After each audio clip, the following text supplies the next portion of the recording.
ஆண்டவா, என்ன இது சோதனை! தீபம் ஏற்றப்படும் மலை உச்சியிலிருந்து வனப்பகுதிகளை வழித்து எடுத்து சரிந்து கொண்டு வரும் அபாயம்.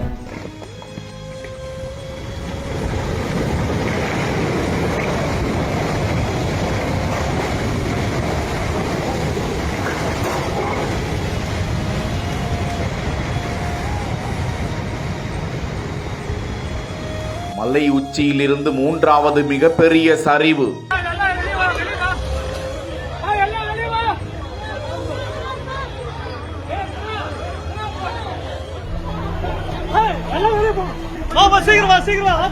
பெஞ்சல் புயல் திருவண்ணாமலையின் கீழ்பெண்ணாத்தூர், சங்கம், குண்டலாம்பட்டி, போலூர், கலசப்பாக்கம், ஜமுனாமரத்தூர், ஆரணி, சேத்துப்பட்டு, வந்தவாசி, செய்யார், வெம்பாக்கம் உள்ளிட்ட பல்வேறு பகுதிகளிலும் கடந்த 2 நாட்களாக பெய்த கனமழையால் வெள்ளம் பெருக்கெடுத்து ஓடி ஆறு, ஏரி, குளம், குட்டை என அனைத்தும் நிரம்பி வழிந்து ஊருக்குள் புகுந்து சின்ன பின்னமாக்கி வருகிறது.